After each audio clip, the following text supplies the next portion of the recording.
I never told my son about the property in Marlow County. Not once in 32 years. Not when he graduated from college. Not when he got his first real job. Not even when he sat across from me at the kitchen table after his mother passed and asked me, with red eyes and a voice that cracked at the edges, whether I was going to be okay financially. I looked at my son that night, and I said, "Don't you worry about me." And I meant it in more ways than he understood. My name is Walter Grayson. I'm 67 years old. I spent 31 years as a civil engineer for the state of Tennessee. And before that, I spent 4 years in the Army, which is where I learned that the most important battles are the ones you win before the other side even knows the war has started.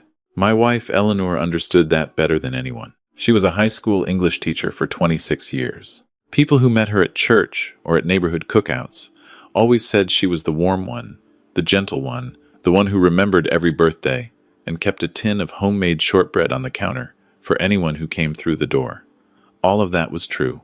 But Eleanor also had a mind like a steel trap, and she had a habit of watching people very carefully before she decided what she thought of them. She never said an unkind word about anyone without cause. But when she made up her mind, she did not change it. She made up her mind about my son's wife before the engagement was even official. Our son Daniel was 31 when he met Tara Hollins. He was an architect working for a mid-size firm in Nashville, doing well enough, living in a decent apartment in East Nashville, saving money the way I'd raised him to. He was careful with money. He drove a 4-year-old Honda that he'd paid cash for. He brought his lunch to work 4 days out of 5.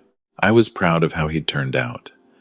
Genuinely proud, not the kind fathers perform for other people. He met Tara at a rooftop party hosted by someone he barely knew. She was 28, recently relocated from Atlanta, working what she described as freelance brand consulting, which I later came to understand meant she had a laptop and a social media account and no steady income to speak of. She was beautiful in the way that immediately puts a certain kind of man off his footing: dark hair, easy laugh, the particular skill of making whoever she was talking to feel like the most interesting person in the room. Daniel called me 2 days after they met, and I could hear it in his voice immediately. That particular vibration of a man who has decided something before he's had time to think it through. Eleanor heard it too. She was sitting across from me at the dinner table when I put the call on speaker, and I watched her face while Daniel talked about Tara, and I saw something move behind her eyes that I recognized. It was the same look she'd given me in 1987 when I told her I was thinking about going into business with my college roommate, and she'd said, very quietly, "Let's think about that a little longer." We thought about it a little longer, and 6 months later my college roommate's business had collapsed, and he'd taken 3 investors down with him. Eleanor said nothing that night on the phone. She just listened, and afterward, when I set the phone down, she picked up her tea and said, "I'd like to meet her." We met Tara for the first time in October of that year at a restaurant in Nashville that Daniel had chosen. She arrived 12 minutes late, apologized with the practiced ease of someone who has never genuinely worried about being late in their life, and spent the first 20 minutes asking Daniel questions about the firm he worked for and how large the projects were, and whether he was on track for partnership. She did it pleasantly, conversationally, but Eleanor caught my eye once across the table, and I gave a small nod that meant, "Yes, I see it too." Tara asked me what I'd done before retirement. When I told her I was a civil engineer for the state, she smiled and said, "Oh, that's wonderful. Steady work." The emphasis on steady was barely perceptible, but it was there. On the drive home, Eleanor said, "She's already calculating." I said, "Maybe she's just practical." Eleanor looked out the window at the highway lights. "Practical people calculate what they can build," she said. "She's calculating what she can take." Eleanor was diagnosed 14 months later. Ovarian cancer. Caught later than any of us wanted. She lived 2 years and 4 months from diagnosis.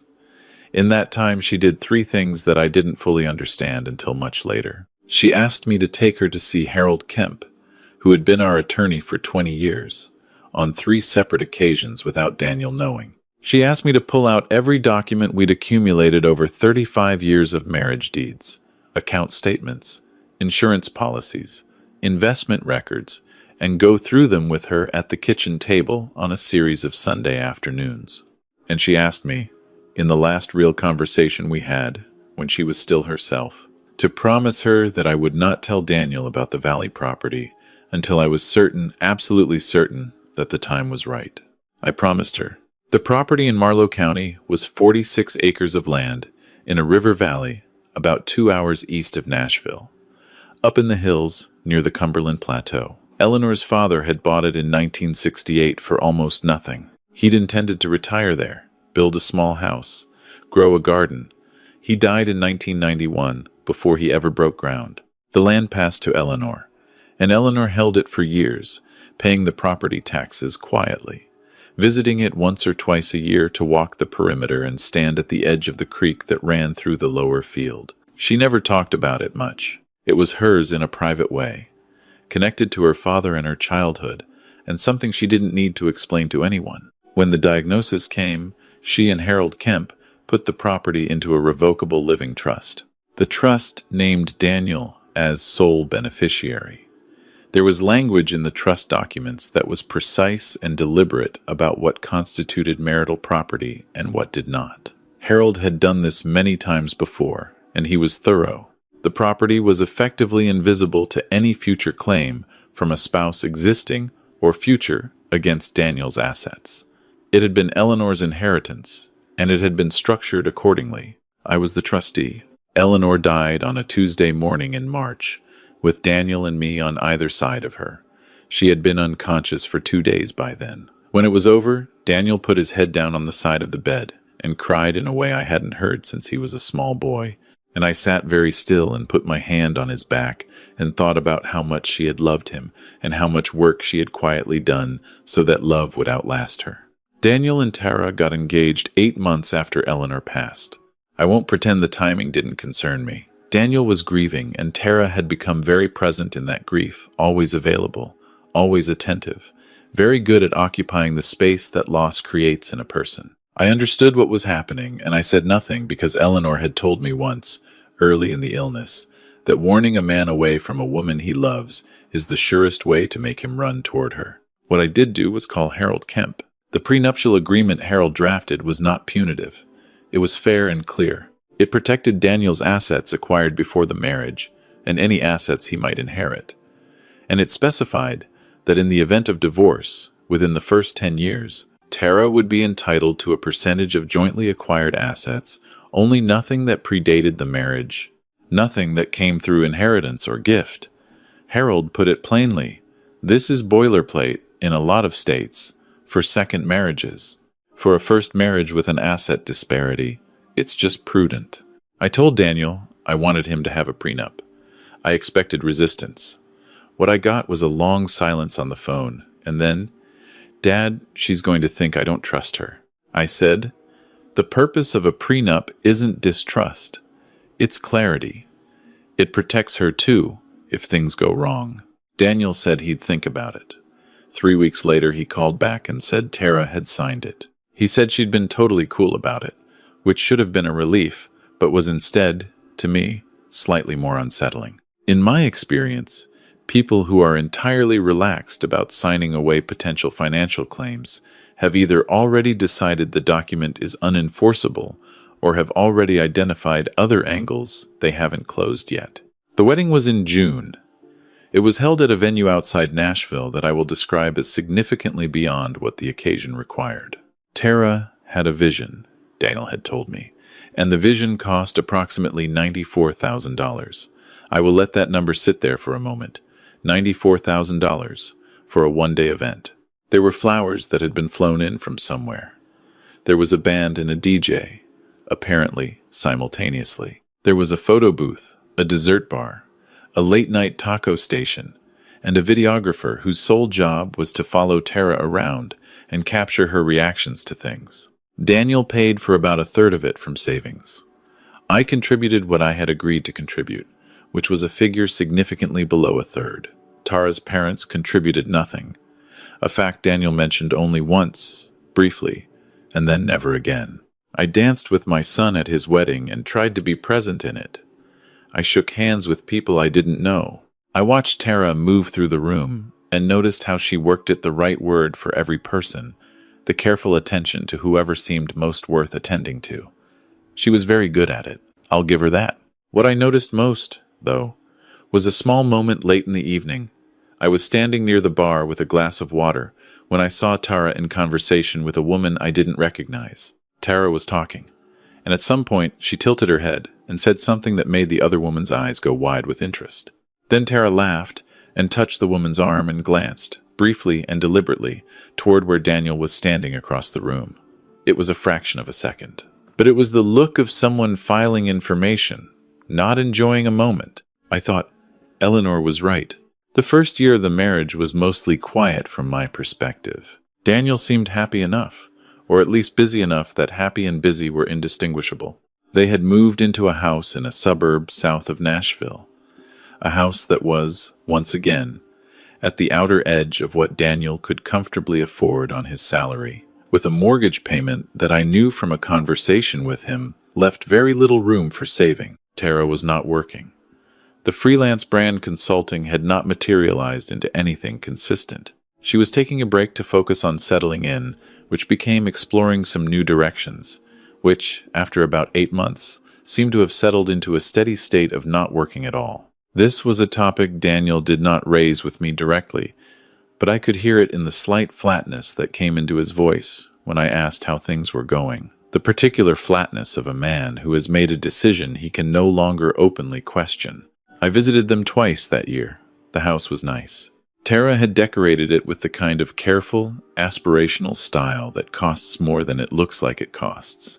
She was warm to me during both visits, attentive in a practiced way, asking about my health and my garden, and whether I'd thought about traveling now that I had the time. She asked about my retirement income once, framed as concern, and I told her I was comfortable without giving her any numbers. I drove home from that second visit and sat in my own kitchen for a while in the quiet, and I thought about the Valley property and about Harold's trust documents sitting in the file cabinet in my office, and I thought about Eleanor at that restaurant table in Nashville, saying, "She's calculating what she can take." I wasn't angry. I was something more settled than anger. I was ready. The call came on a Thursday afternoon in November, almost 2 years into the marriage. I was in my workshop in the back of the house, restoring an old Windsor chair I'd picked up at an estate sale, when my phone rang and Daniel's name lit up the screen. The first thing I noticed was his breathing, too fast. "Dad." A pause. "I need to tell you something, and I don't want you to. I need you to just listen for a second." I set down my sandpaper. "I'm listening." Tara found some documents. Another pause. "In my files." I don't know when she went through them. She found the trust documents, the ones from Grandpa's land. I waited. "She's been talking to a lawyer," Daniel said. "She found out about the property in Marlowe County." "Dad, she's saying that you've been hiding assets from her, from us. She's saying the trust was set up specifically to defraud her of marital property." I looked at the Windsor chair for a moment, at the pale wood where I'd sanded back through decades of old finish to find what was underneath. "Dad, are you still there?" "I'm here," I said. "She wants to have a meeting. She wants you to come down this weekend. She wants to go over," she called it, "full financial disclosure of family assets." Those were her words. His voice had something in it I recognized as shame, and something else I recognized as the beginning of his understanding that he had married someone who used phrases like that. "All right," I said. "I'll come down Saturday." There was a pause. "Dad, I'm sorry. I don't know what she's thinking. I told her the land was Mom's, that it was in a trust before we even got together. But she..." "Daniel." I kept my voice even. "Don't apologize. I'll see you Saturday." I called Harold Kemp on Friday morning. Harold listened without interrupting while I told him what had happened, and when I finished, he said, "Good thing Eleanor was thorough." I said, "She always was." Harold told me exactly what to bring, and exactly what to say, and exactly what not to say. We talked for 40 minutes. When I hung up, I stood in my kitchen and looked out the window at the backyard, at Eleanor's rose beds, which I had continued to tend because I did not know how to stop, and I said out loud to no one, or to her, "You saw this coming from a mile away, didn't you?" I drove down to Nashville on Saturday morning, and arrived at Daniel and Tara's house at 11 o'clock as agreed.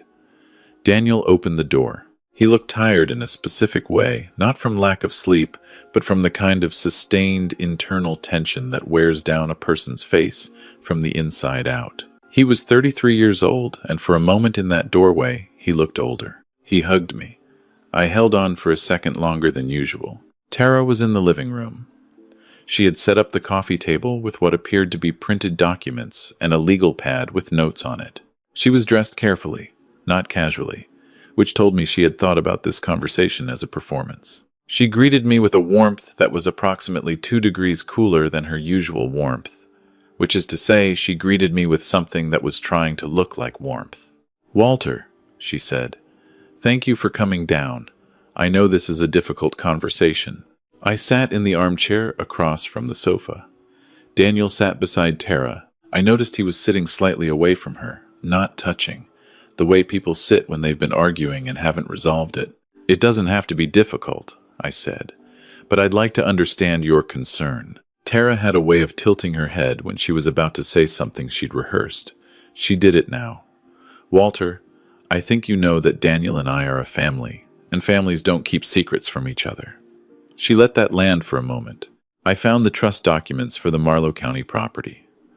46 acres valued at, she glanced at her legal pad, over $400,000 based on current comparable sales in that area. I want to understand why this was never disclosed.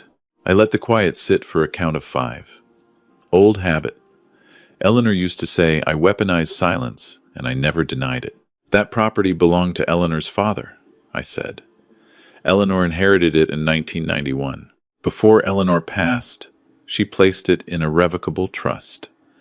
Daniel is the sole beneficiary of that trust. I am the trustee." I paused. "What specifically would you like disclosed?" Tara's jaw tightened slightly. "We believe that, as Daniel's spouse, I have a right to be informed about assets that affect our household's financial position," Daniel said quietly, without looking up. "I didn't know about it either, Tara." "That's not the point," she said.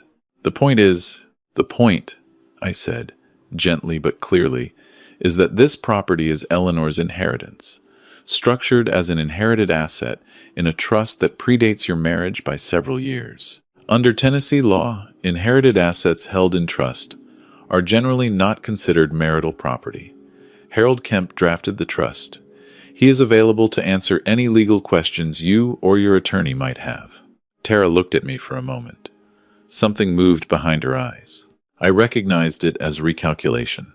"We're not trying to take anything," she said, and now her tone had shifted, softened, moved toward reasonableness.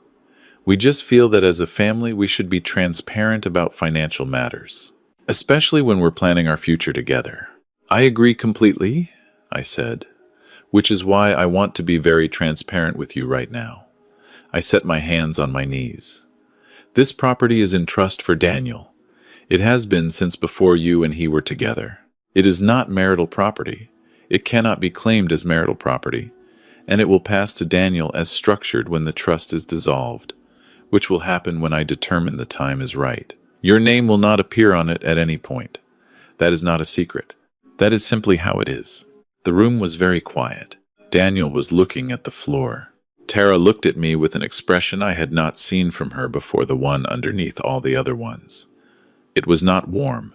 It was not calculating. It was something harder and more honest, and oddly, I respected it more than anything else she'd shown me. She said, "I see."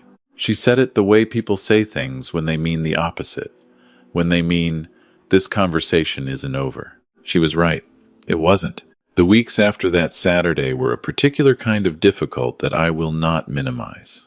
Tara had retained an attorney, a woman out of Brentwood, who had a reputation for aggressive asset investigation in high-net-worth divorces. I know this because Harold told me, and Harold knew because the attorney had sent a formal letter requesting a full accounting of all assets held in my name that could be connected to Daniel. Harold responded with the trust documents and a very courteous 2-page letter explaining Tennessee inheritance law. Daniel called me twice in that period. The first call was strained. He was clearly under pressure at home, and I could hear Tara in the background at one point. Not her words, just the tone. He asked me, carefully, whether there was any way to add Tara's name to the trust or modify the structure. I told him no. I told him his mother had been very clear about the structure, and I intended to honor it. He was quiet for a moment, and then said, "I understand," and I believed him. The second call was different. His voice was different. "Dad," he said, "I owe you an apology." I told him he didn't. "I do," he said. "I've been going through some things in my head this week, about the wedding, about the house we bought, about how we've been spending money since we got married." He stopped. I kept telling myself it would even out, that things would settle down. But I've been looking at our accounts, and I'm Dad. We've spent almost everything I saved in the last 3 years. And her name isn't on anything except the checking account and the mortgage. Which means I didn't say anything. Which means she knew exactly what she was doing, he said. I let that sit. "You knew," he said. "Not accusatory, Co. Just tired." "Your mother knew," I said. "She was smarter than both of us." He made a sound that was somewhere between a laugh and something else. "What do I do?" I told him to call Harold Kemp. Tara filed for divorce in January. The filing was what Harold described as aggressive in scope and limited in actual legal merit. It requested a full accounting of marital assets, sought to challenge the trust structure on the grounds of fraudulent concealment, and included a claim for significant spousal support based on Tara's argument that she had sacrificed career advancement to support Daniel's professional development, which was, and Harold used this word, creative, given that she had not worked in approximately 2 years. Harold was not particularly worried.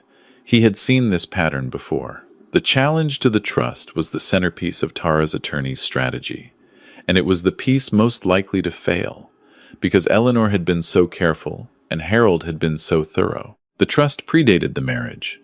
The property was clearly identified as inherited. The trust documents included explicit language about the separate property nature of the asset. There was no evidence of fraudulent concealment because the trust had been properly recorded with the county. When it was created, it was public record. Anyone who had thought to look could have found it. Tara's attorney had apparently found it by searching county records after her client had reported the discovery of the documents in Daniel's files, which raised an interesting question. What had Tara been looking for when she went through Daniel's files? And when had she started looking? Harold filed the appropriate responses and motions.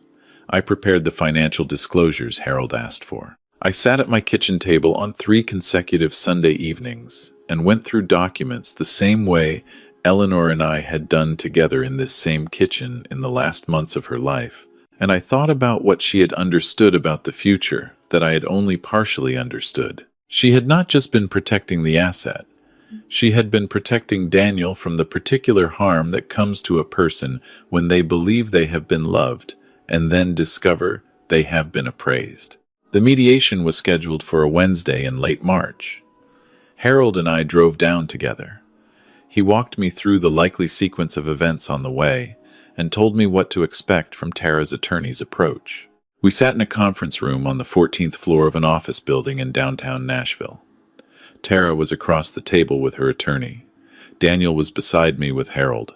A mediator sat at the head of the table, a careful, neutral woman in her 60s, who had clearly done this many, many times. Tara looked composed. She was dressed expensively, more expensively than I'd ever seen her dress, which I noted because it was a kind of argument she was making without words. I am accustomed to a certain standard of living. She did not look at me when I came in. The session lasted 4 hours. Tara's attorney presented the trust challenge first, and Harold dismantled it methodically and without drama, citing the recording date, the inheritance documentation, the prenuptial agreement, and 3 Tennessee court decisions that had addressed nearly identical structures. It was, if I'm being honest, quietly satisfying to watch. Not in a cruel way. In the way that good preparation always satisfies the moment when the thing you built to hold actually holds. By the second hour, Tara's attorney had dropped the trust challenge and shifted to the spousal support argument. This was where things became a negotiation. Harold had prepared Daniel for a fair settlement on jointly acquired marital assets, the contents of the joint checking account, a portion of Daniel's retirement contributions made during the marriage, a sum representing Tara's transition costs.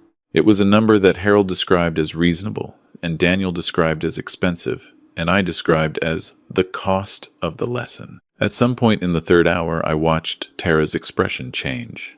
It was subtle. She had come in with a certain kind of energy, the focused, forward-leaning energy of someone who believes the play they've drawn up will work.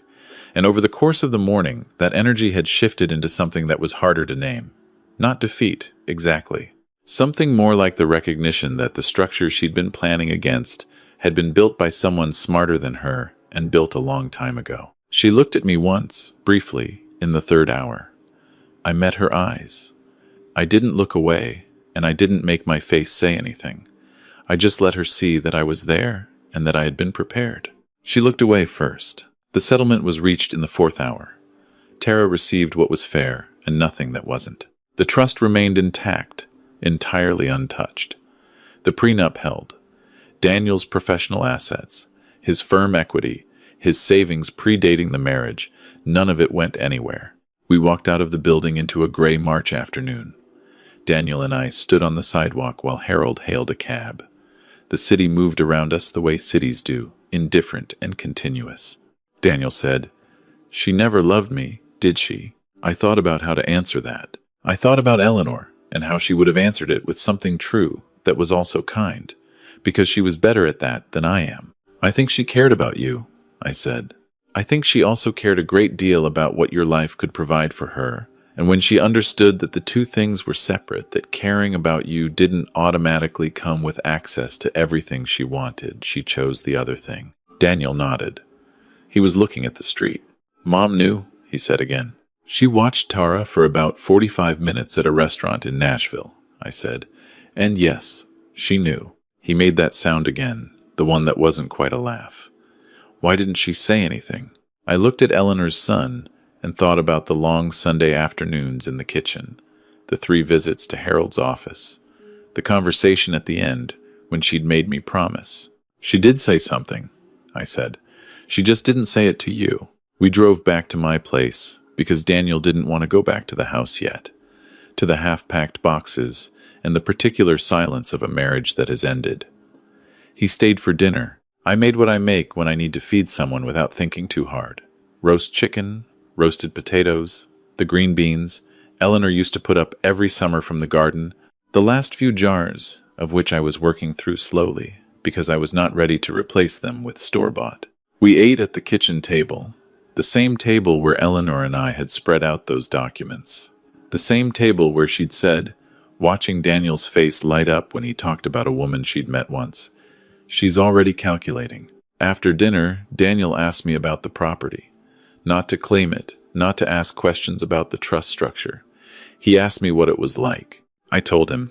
I told him about the valley, about the way it sits in a fold of the hills, where the light hits the creek in the late afternoon and makes the water look like it's full of something moving. I told him about Eleanor's father walking that land before Daniel was born, planning the house he never built. I told him about Eleanor standing at the edge of the lower field on an October morning about 6 years ago, not saying anything, just standing there in the particular quiet of a place that belongs to you not because you bought it, but because you were given it by someone who loved you. Daniel listened. He was quiet for a long time after I finished. Then he said, "Can we go see it sometime?" I said, "Whenever you want." He nodded. He turned his water glass in his hands. Outside the kitchen window, the yard was dark, and somewhere in the dark, Eleanor's rose beds were waiting for spring the way they waited every year, indifferent to everything except the return of warmth and light. "Dad," Daniel said, "I'm sorry I didn't listen better.